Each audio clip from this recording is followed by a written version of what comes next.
Hola, buenas tardes, ¿cómo están?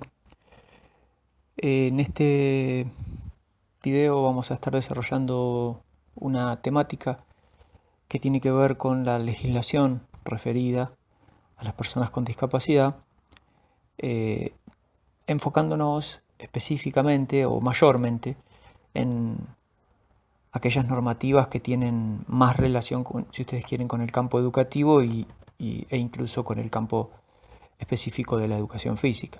De cualquier manera, esto es muy difícil de hacer, digamos, de recortar de tal modo el marco legal porque, bueno, hay muchos puntos que impactan en educación, pero que están presentes en leyes que son de carácter más general. Por lo tanto, va a ser necesario eh, enmarcar un poco esas normativas en las principales leyes de nuestro país en relación a las personas con discapacidad.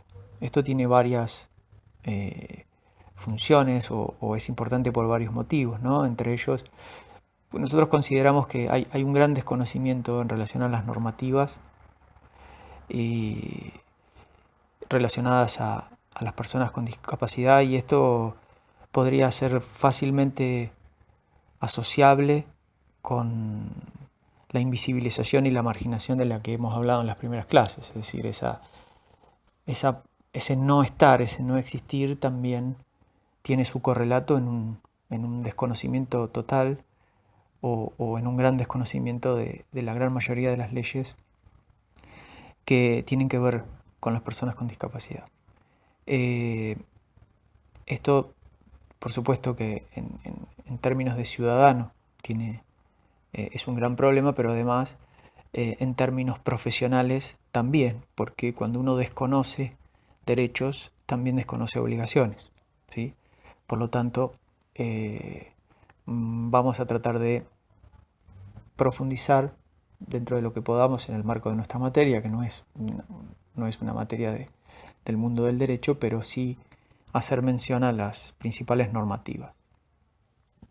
Cuando nosotros queramos introducirnos un poco en el articulado legal, lo primero que nos vamos a encontrar son con las leyes integrales, digamos, ¿no? Se llaman así a estas tres leyes que ustedes están viendo en pantalla porque su carácter de integralidad, digamos, está dado a partir de que hacen referencia a un montón de aspectos de la vida de una persona, ¿sí? Cuestiones vinculadas a la salud, al trabajo, a la educación, a la seguridad social, bueno, es decir, son amplias, son leyes amplias, abarcativas. Las tres leyes que ustedes están viendo obedecen o responden en realidad a épocas diferentes. En ese orden en el que se puede leer es el orden cronológico. De cualquier manera, ustedes saben que en este caso ninguna de estas leyes derogó la anterior, o sea que las tres están en vigencia, aunque pertenecen a épocas distintas y hasta podríamos decir que pertenecen también a paradigmas distintos, ¿no? No nos vamos a meter a desarrollar eso, pero si ustedes las leen con la intención de alguna manera de rastrear palabras, ideas y de relacionarlas con lo que vimos en las primeras clases de los paradigmas, claramente van a encontrar un montón de aspectos que se corroboran, ¿sí? En cada una de las leyes con respecto a los paradigmas. De las dos primeras leyes, digamos, lo que vamos a decirles básicamente es que, bueno, son leyes fundamentales dentro del sistema legal argentino, son aquellas en las cuales las personas con discapacidad encuentran respaldo, por ejemplo, para acceder a un gran número de servicios y de prestaciones, ¿sí? En términos de salud, insisto, en términos de trabajo, por ejemplo, en términos de pensión. Son las leyes que también han organizado administrativamente, ¿sí?, el campo de la discapacidad en nuestro país. Con esto quiero decir la certificación, por ejemplo. Ustedes saben que una persona con discapacidad, para poder acceder a un montón de beneficios que la ley le otorga, necesita previamente ser reconocida por el propio Estado como una persona con discapacidad.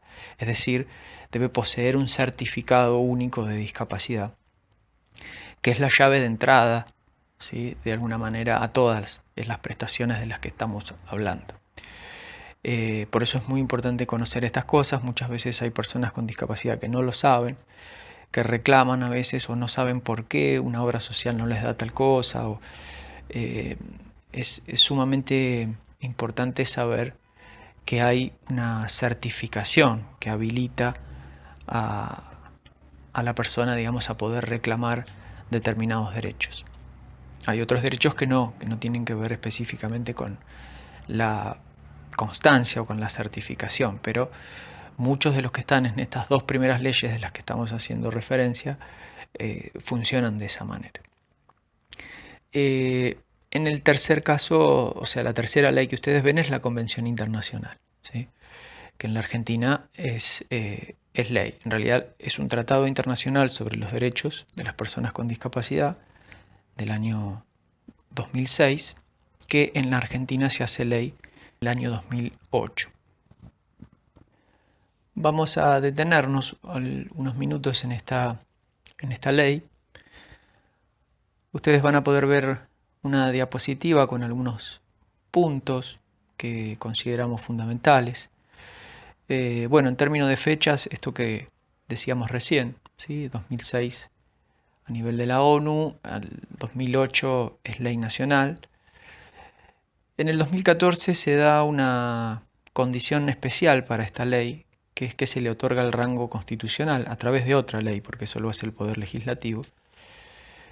El rango constitucional es un concepto importante cuando uno entiende las jerarquías normativas, ¿sí?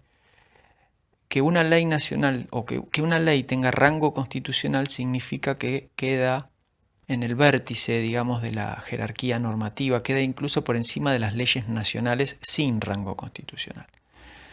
Esto va a tener impacto en muchas áreas, pero fundamentalmente para lo que nos interesa a nosotros y que lo vamos a ver, en el campo de lo educativo, ya que, como ustedes saben, la Convención hace referencia a la educación y esta condición de ser una ley con rango constitucional la pone por encima de la Ley Nacional de Educación.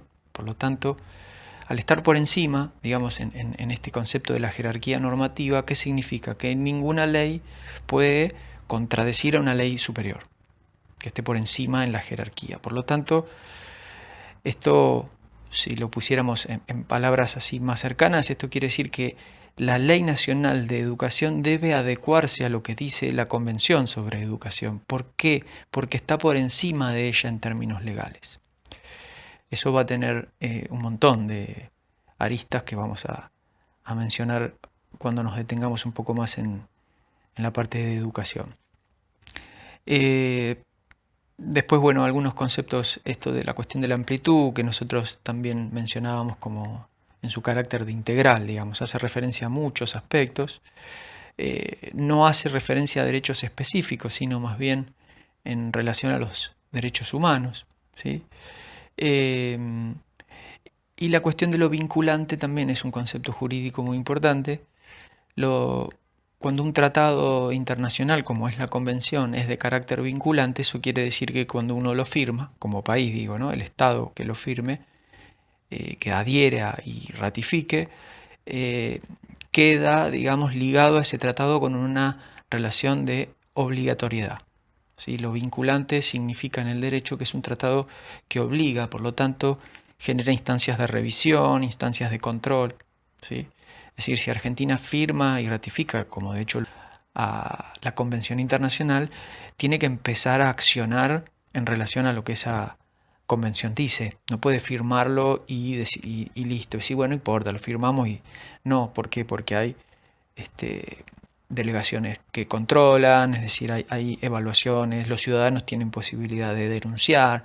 Bueno, hay todo un entramado y de herramientas legales que se dan a partir de esta característica que tiene la convención de que es vinculante. Con relación a su estructura, bueno, la convención está organizada en artículos que a su vez están ordenados de un modo intencionado, digamos, empezando por lo que serían los propósitos, las definiciones y los principios y las obligaciones generales, ¿no? No vamos a detenernos específicamente en cada punto porque sería realmente un abordaje que nos llevaría muchísimo tiempo. Sí, bueno, ustedes van a tener dentro de los recursos de esta tarea la convención, el documento, además lo pueden descargar por supuesto de internet, de un montón de sitios, incluso versiones comentadas o ampliadas. Ustedes van a encontrar una serie de, insisto, de definiciones que son importantes, ¿sí? La definición de discriminación, la definición de diseño universal, ¿sí? Les recomendamos que se detengan un segundo en su lectura porque tiene que ver con una serie de características que después van a volver a aparecer cuando nos refiramos a educación, ¿sí? El concepto de ajuste razonable. Van a ver ustedes que hay una serie de términos que van a tener mucha relación con lo que es el campo educativo. Campo educativo que la Convención aborda específicamente en su artículo 24. El artículo 24 de la Convención es muy importante en relación a la educación inclusiva. De hecho, en la Argentina hay un grupo, una asociación que se llama Artículo 24, que justamente en bandera de algún modo este artículo, la lucha por el cumplimiento de este artículo 24 en relación a la educación inclusiva. Puntos más importantes de este artículo 24. Bueno, antes de meternos específicamente en el artículo podríamos aclarar 4 conceptos que son importantes para saber después bien de qué estamos hablando cuando hablamos de educación, de qué habla la Convención cuando habla de inclusión. Estos 4 conceptos que diferencia son la exclusión, la segregación, la integración y la inclusión propiamente dicha. Como ustedes verán, bueno, integración e inclusión nosotros ya lo hemos trabajado. Quedan aparte aquellos 2 conceptos de la exclusión y la segregación. Cuando tomamos dimensión de estos conceptos nos damos cuenta de que en gran medida el sistema educativo argentino aún no responde completamente a lo que la Convención presenta o postula como un sistema educativo inclusivo, ya que cuando uno se detiene en el concepto de segregación, que es definido como un lugar donde las personas o estudiantes con discapacidad se imparte una educación específicamente para ellos y ellas, claramente uno puede asociar ese concepto con el concepto de la escuela especial, ¿sí? Por lo tanto, y el modelo educativo que la Convención postula no admite esa forma de educación. Por lo tanto, en este sentido es que entendemos claramente que nuestro sistema educativo aún no cumple con lo que la Convención está pidiendo, ¿sí? Esto obedece a un montón de razones que, bueno, también podríamos discutir en otra clase si ustedes quieren, y en los comentarios que dejemos de este trabajo les parece explayarnos o seguir desarrollando algún punto de los que estamos solo mencionando, ¿sí? Pero bueno, claramente cuando la Convención habla de inclusión, habla de una sola escuela para todas las personas, ¿sí? Y que los recursos, acá hay una diferenciación interesante. No es lo mismo escuela especial que educación especial, ¿sí? La Convención, de hecho lo menciona en su artículo 24, considera que para muchas personas es necesario recursos humanos, recurso material, que quizá hoy en día está disponible en la escuela especial y no en la escuela común. Que desaparezca la escuela especial no quiere decir que desaparezcan esos recursos, sino que se reubiquen o estén disponibles en las escuelas comunes, en la única escuela que habría. Por lo tanto, ahí tenemos una gran diferencia con respecto al sistema educativo tal cual está organizado en nuestro país. Hecha esta aclaración, si vamos al artículo 24 específicamente, que ustedes pueden estar viendo en pantalla, les recomendamos que lean punto por punto. Lo que sí, hay 2 o 3 expresiones que señalan claramente esta idea de una escuela única, ¿sí? Si ustedes van, por ejemplo, al punto B, van a ver que dice que las personas con discapacidad puedan acceder, es decir, el Estado garantiza o el Estado está obligado a generar las condiciones para que puedan acceder a una educación primaria o secundaria inclusiva, de calidad y gratuita, en igualdad de condiciones, ¿sí? Y en la comunidad en la que vivan. Este claramente se ve dañado, se ve perjudicado con la existencia, por ejemplo, de escuelas especiales, dado que las personas, las familias, por ejemplo, cuando tienen que elegir una escuela para sus hijos, en el sistema en el cual estábamos y aún quedan resabios y sigue funcionando, muchas veces las personas con discapacidad no pueden elegir a qué escuela ir, sino que tienen que ir a la escuela especial. Y esa escuela quizá no está en la comunidad en la que viven, ¿sí? No sea la escuela que hubiesen elegido por un montón de factores. Por lo tanto, ahí vemos una clara contradicción con este punto de la comunidad en la que viva y la igualdad de condiciones. Es decir, por qué motivos o cuáles son las razones por las cuales uno elige la escuela para sus hijos, ¿sí? Con qué argumentos lo hace. Bueno, las familias con relación a sus hijos e hijas con discapacidad deberían poder optar del mismo modo. Eso sería una igualdad de condiciones en términos del punto en el que estamos haciendo referencia, ¿sí? Y bueno, también ven ustedes que está presente esta idea de que se facilitan las medidas de apoyo personalizadas, ¿sí?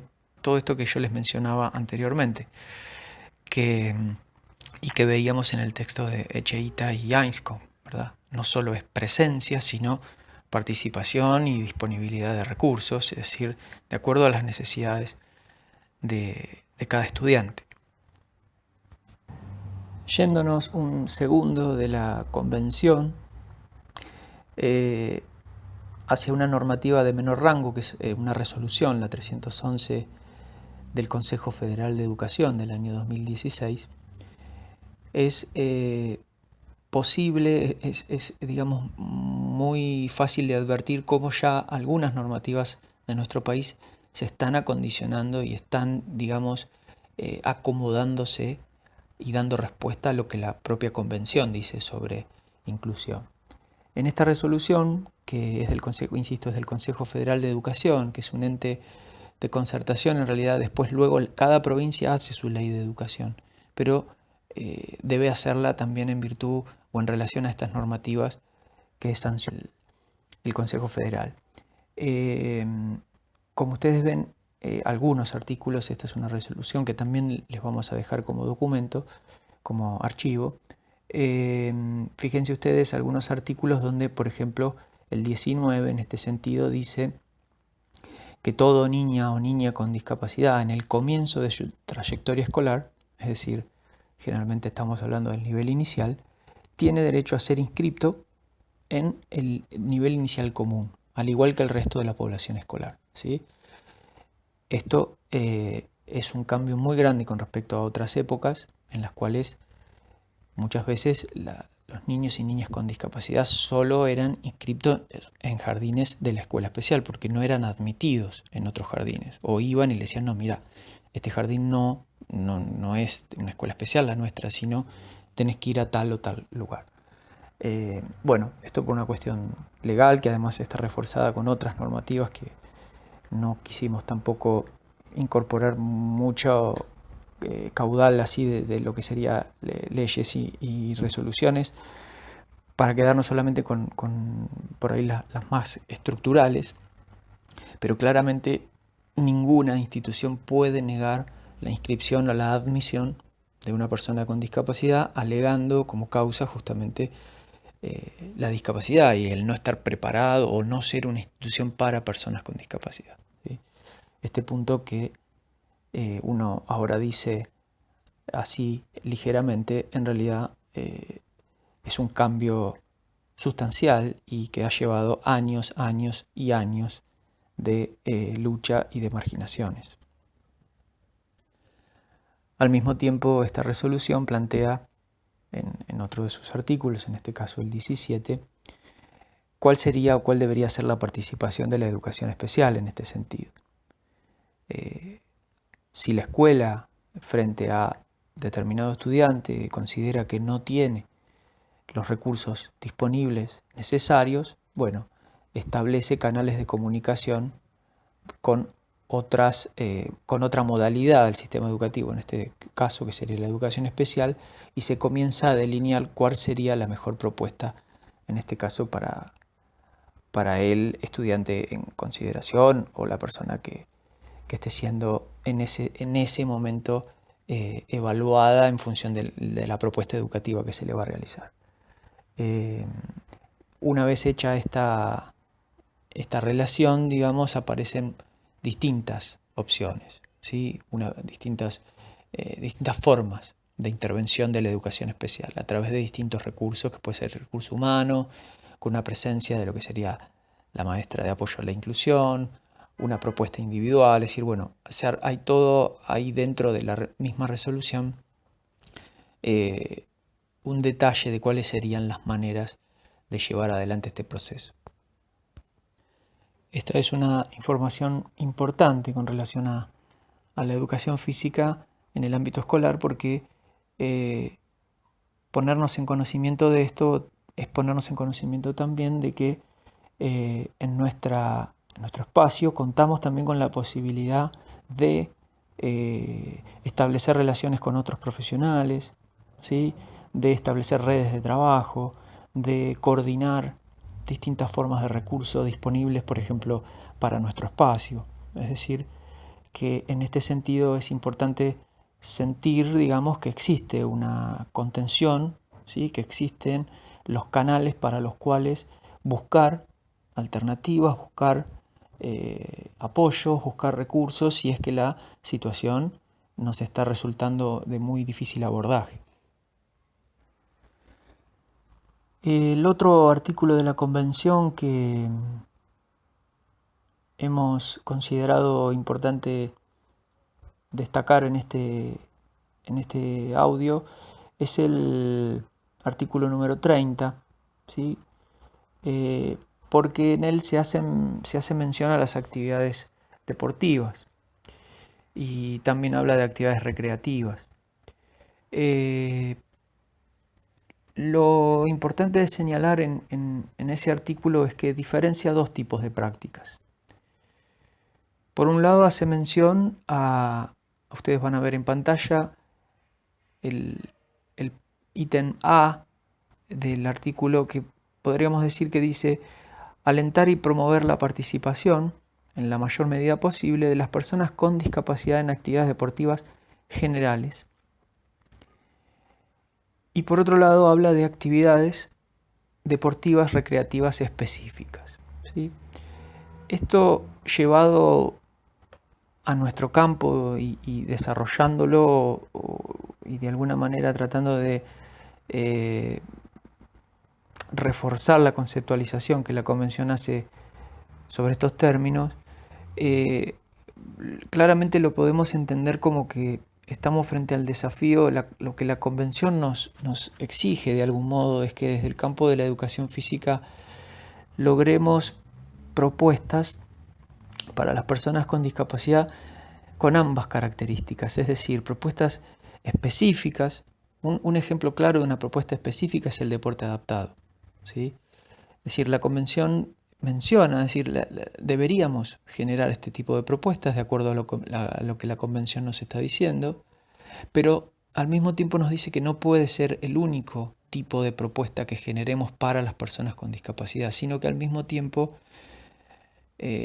debemos generar situaciones relacionadas al campo, ya sea del deporte como de la actividad física en general, de carácter justamente general, es decir, donde participen personas con discapacidad y sin discapacidad.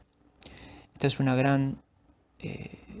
gran debate, es una gran discusión dentro del campo, y que en esta materia, bueno, lo vamos a ir dando ahora seguramente en estas próximas clases, pero tiene que ver justamente con esto, ¿no? Con la necesidad de que existan, si ustedes quieren, propuestas de carácter específico, como es lo que dice la Convención. Insisto con esto, que sería esa actividad física en la cual solo participan personas con discapacidad, pero que al mismo tiempo no puede ser la única propuesta, ¿sí? Es decir, Claramente es un planteo de desafío para la educación física que empecemos a pensar y a generar propuestas en las cuales las personas con discapacidad puedan participar plenamente junto a personas sin discapacidad. Esta es sin duda la deuda más grande que la educación física tiene con relación a las personas con discapacidad en sus propuestas, porque propuestas específicas ha hecho desde hace ya bastantes años, muchas, muy variadas. Después vamos a ver, cuando veamos por ejemplo los deportes adaptados, es decir, existe todo un mundo de propuestas, pero que casi todas tienen como característica fundamental esta cuestión de ser específica, es decir, solo participan personas con discapacidad. Y esto ha sido criticado desde muchos lugares, ¿sí? Que también vamos a verlo. Pero puntualmente, ahora en lo que estamos mencionando, la convención claramente nos estaría obligando, por eso se acuerdan que yo les decía esta cuestión de lo vinculante, bueno, estaría obligando al Estado en principio, ¿no? Pero a partir de los agentes, digamos que en este caso sería, por ejemplo, a partir de la educación física, a generar estas propuestas, estos espacios de carácter general, ¿sí? Donde la persona pueda elegir a dónde ir, con quién ir, ¿sí? Y no esté siempre supeditada su decisión a las prácticas específicas. Bueno, este video audio tenía esa idea de presentarles un poco algunas cuestiones vinculadas a lo normativo, a lo legislativo, de todos los puntos mencionados y de aquellos que no han sido mencionados. En el caso de que ustedes quieran profundizar, quieran que nos detengamos, que volvamos sobre ese punto y desarrollemos mejor, bueno, les pedimos que nos lo hagan saber, ¿no? En esta forma tan extraña de cursada uno no puede tampoco, son los que generan más dudas, los que se entienden mejor, los que generan más discusiones. Así que bueno, les pedimos eso y espero que anden bien y nos vamos a seguir comunicando.